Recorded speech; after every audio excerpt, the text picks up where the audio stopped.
मित्रांनो, जे विद्यार्थी 2026 मध्ये बी-एड, सी-ई-टी किंवा ई-एल-सी-टी देत आहेत, अशा विद्यार्थ्यांसाठी आपण करंट अफेअर्सची सीरीज सुरू केली आहे आणि या सीरीजमध्ये आपण प्रत्येक महिन्यामधील महत्त्वाचे करंट अफेअर्स, त्यावरती आधारित एम-सी-क्यू आणि एम-सी-क्यूचं डिटेल एक्सप्लेनेशन पाहत आहोत.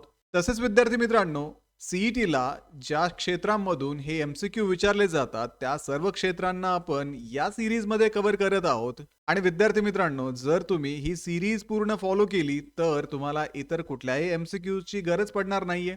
तसेच विद्यार्थी मित्रांनो, या व्हिडिओमध्ये आपण डिसेंबर महिन्यामधील महत्त्वाचे करंट अफेअर्स डिस्कस करणार आहोत. तर हॅलो विद्यार्थी मित्रांनो, मी तुमचा एज्युकेटर अरविंद आणि तुमचं स्वागत आहे ग्लोबल ऑनलाईन मध्ये. मित्रांनो, महाराष्ट्र बी-एड, सी-ई-टी आणि ई-एल-सी-टी साठी असणाऱ्या लाईव्ह बॅचेस ग्लोबल ऑनलाईन मध्ये 19 जानेवारीपासून सुरू करण्यात आलेल्या आहेत. या बॅचेसमध्ये तुम्हाला डेली लाईव्ह क्लासेस दिले जातात. तसेच विद्यार्थी मित्रांनो, तुम्हाला लाईव्ह क्लासेस अटेंड करणं पॉसिबल नसेल तर रेकॉर्डेड लेक्चर्स सुद्धा इथे अवेलेबल असतात. संपूर्ण अभ्यासक्रमाच्या अपडेटेड नोट्स असतील, 50 पेक्षा अधिक मॉक टेस्ट आणि 2000 पेक्षा अधिक एमसीक्यू सुद्धा तुम्हाला या बॅच मध्ये दिले जातील. आणि विद्यार्थी मित्रांनो, ही बॅच फक्त तुमची एक्झाम पुरतीच नव्हे तर एक्झाम झाल्यानंतर अगदी तुमच्या ऍडमिशन प्रोसेस मध्ये तुम्हाला गाईड करण्याचं काम करणार आहे. तर बॅचला जॉईन करण्यासाठी स्क्रीनवरती दिलेल्या नंबरवरती तुम्ही व्हॉट्सअप करू शकता किंवा प्ले स्टोअरवरती जाऊन तिथेही ग्लोबल ऑनलाईन ॲपमध्ये महाराष्ट्र बी-एड, सी-ई-टी किंवा ई-एल-सी-टी हा कोर्स जॉईन करू शकता. तर आजच या कोर्सला जॉईन करा आणि महाराष्ट्रातल्या टॉपच्या बी-एड कॉलेजमध्ये ॲडमिशन घेण्याची तयारी अगदी आत्तापासूनच सुरू करा. तर विद्यार्थी मित्रांनो, सुरू करूया आजच्या प्रश्नांना. प्रश्न आहे, what is the name of the first community radio station inaugurated in the Eastern Theater by the Indian Army? भारतीय लष्कराने पूर्व विभागात उद्घाटन केलेले पहिले कम्युनिटी रेडिओ स्टेशन कोणते आहे? ऑप्शन्स आहेत radio Arunachal 101.2 FM, radio Dirang 88.4 FM, radio Tawang 95.6 FM आणि option D radio Lohit 100.4 FM. तर विद्यार्थी मित्रांनो, रेडिओ दिरांग 88.4 FM हे पूर्व भागातील पहिले CRS असून त्याचे उद्घाटन भारतीय लष्कराने केले. हे अरुणाचल प्रदेशात ऑपरेशन सद्भावना अंतर्गत गजराज कॉर्प्सद्वारे स्थापन करण्यात आले आहे. त्यामुळे या प्रश्नाचं योग्य उत्तर आहे option B, radio Dirang 88.4 FM.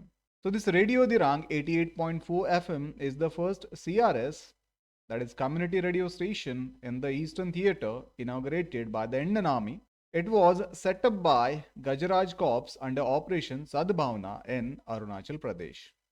So the correct answer will be option B, Radio Dirang 88.4 FM. पुढचा प्रश्न आहे, what is the name of the initiative launched in Nagaland to revive traditional water bodies and strengthen water harvesting system? नागालँडमध्ये पारंपरिक जलस्रोत पुनरुज्जीवित करण्यासाठी आणि जलसंधारण व्यवस्था मजबूत करण्यासाठी कोणती योजना सुरू करण्यात आली आहे? ऑप्शन्स आहेत जल जीवन मिशन, मिशन वॉटरशेड पुनरुत्थान, हर घर जल अभियान आणि स्वच्छ नागालँड. तर विद्यार्थी मित्रांनो, मिशन वॉटरशेड पुनरुत्थान ही योजना नागालँडमध्ये जलस्रोत व निकृष्ट झालेली जमीन पुनर्संचयित करण्यासाठी सुरू करण्यात आली आहे. या योजनेत समुदाय सहभागावरती भर असून जलसुरक्षेसाठी मनरेगाशी समन्वय साधला जातो. त्यामुळे या प्रश्नाचं योग्य उत्तर आहे ऑप्शन बी, मिशन वॉटरशेड पुनरुत्थान. सो मिशन वॉटरशेड पुनरुत्थान was launched in Nagaland to restore water bodies and degraded land. It focuses on community participation and convergence with Manrega for the water security. So the correct answer will be option B, Mission Watershed Punarutthan. पुढचा प्रश्न आहे, Blue tongue disease was recently seen in the news is transmitted by which species? अलीकडेच बातम्यामध्ये चर्चेत असलेला blue टंग रोग कोणत्या प्रजातीद्वारे पसरतो? ऑप्शन्स आहेत बॅट, वटवाघूळ, क्युलिकोइड्स मिजेस, हाऊस फ्लायज, घरमाशी आणि स्पायडर कोळी.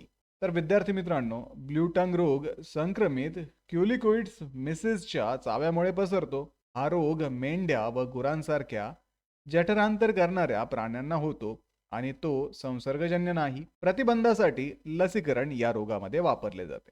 त्यामुळे या प्रश्नाचं योग्य उत्तर आहे option B, Culicoides midges. So this blue tongue disease spread through bites of infected Culicoides midgets is affected ruminants like sheep and cattle and it is a non-contagious with vaccination used for a prevention. So the correct answer will be option B, Kuliko its Midges. पुढचा प्रश्न आहे, who has become the youngest and the first Asian to receive the Global Humanitarian Award? Global Humanitarian Award मिळवणारे सर्वात तरुण आणि पहिले आशियाई व्यक्ती कोण आहेत? ऑप्शन्स आहेत अनंत अंबानी, जादव पायंग, राजेंद्र सिंग, अरुण कृष्णमूर्ती. तर विद्यार्थी मित्रांनो, वनतारा प्रकल्पाद्वारे वन्यजीव संवर्धनासाठी केलेल्या कार्याबद्दल अनंत अंबानी यांना ग्लोबल ह्युमॅनिटेरियन अवॉर्ड प्रदान करण्यात आला आहे. ते हा पुरस्कार मिळवणारे सर्वात तरुण आणि पहिले आशियाई व्यक्ती आहे. त्यामुळे या प्रश्नाचं योग्य उत्तर आहे option A, Anant Ambani. So Anant Ambani received the Global Humanitarian Award for Wildlife Conservation Work through Vanatara. He is the youngest and first Asian recipient of the International Humanitarian Honor. So the correct answer will be option A, Anant Ambani. पुढचा प्रश्न आहे, international day of a commemoration and dignity of a victims of the crimes of a genocide is observed every year on which day? वांशिक संहाराच्या गुन्ह्याच्या बळींच्या स्मरणार्थ आणि सन्मानासाठी आंतरराष्ट्रीय दिन दरवर्षी कोणत्या दिवशी साजरा केला जातो? ऑप्शन्स आहेत डिसेंबर 8, डिसेंबर 9, डिसेंबर 10 आणि डिसेंबर 11. तर संयुक्त राष्ट्रसंघ 9 डिसेंबर रोजी हा दिवस साजरा करतो. या दिवसाचा उद्देश वांशिक संहाराच्या बळींचा सन्मान करणे आणि अशा गुन्ह्यांच्या प्रतिबंधासाठी जागतिक जबाबदारी अधोरेखित करणे हा आहे. त्यामुळे या प्रश्नाचं योग्य उत्तर आहे option B, 9 December. The UN observes this day on 9th of December to honor genocide victims and promote prevention of such crimes. It reinforces global responsibility to uphold human rights and punish perpetrators. So the correct answer will be option B, December 9. Which state government has launched India's largest invasive species eradication campaign to eliminate Sena spectabilis?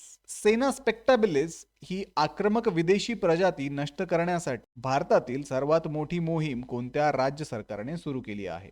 Options आहेत तामिळनाडू, कर्नाटक, महाराष्ट्र आणि ओडिशा. तर तामिळनाडू सरकारने जंगलामधून सेना स्पेक्टॅबिलिस ही आक्रमक विदेशी प्रजाती मार्च 2026 पर्यंत नष्ट करण्यासाठी मोठी मोहीम सुरू केली आहे. या मोहिमेचा उद्देश पश्चिम घाटातील जैवविविधतेचे संरक्षण करणे आहे. त्यामुळे या प्रश्नाचं योग्य उत्तर आहे ऑप्शन ए, तामिळनाडू. तर Tamil Nadu launched a major campaign to eradicate Sena spectabilis, an invasive alien species from forest by March 2026. The drive aims to protect biodiversity in the Western Ghat region. So the correct answer will be option A, Tamil Nadu. Which city is the host of the 15th National Street Food Festival? 15वा national street food festival कोणत्या शहरात आयोजित करण्यात आला आहे? Options आहेत बेंगलुरू, हैदराबाद, चेन्नई आणि new Delhi. तर विद्यार्थी मित्रांनो, 15वा नॅशनल स्ट्रीट फूड फेस्टिवल नवी दिल्ली येथे आयोजित करण्यात आला आहे. या महोत्सवात भारतातील विविध स्ट्रीट फूड संस्कृती सादर केली जाते आणि तो वेव्ज उपकरणातील क्रिएट इन इंडिया चॅलेंजशी संबंधित आहे. त्यामुळे या प्रश्नाचं योग्य उत्तर आहे ऑप्शन डी, नवी Delhi. So the 15th National Street Food Festival is hosted in New Delhi. It showcases India's diverse street food culture and is linked with Waves initiative Create in India Challenge. So the correct answer will be option D, New Delhi. Andres Babis has been appointed as a new Prime Minister of which country? Andres Babis यांची कोणत्या देशाचे नवीन पंतप्रधान म्हणून नियुक्ती झाली आहे? Options आहेत झेक रिपब्लिक, डेन्मार्क, एस्टोनिया, बल्गेरिया. तर आंद्रेस बाबिस यांनी डिसेंबर 2025 मध्ये झेक प्रजासत्ताकचे पंतप्रधान म्हणून शपथ घेतली.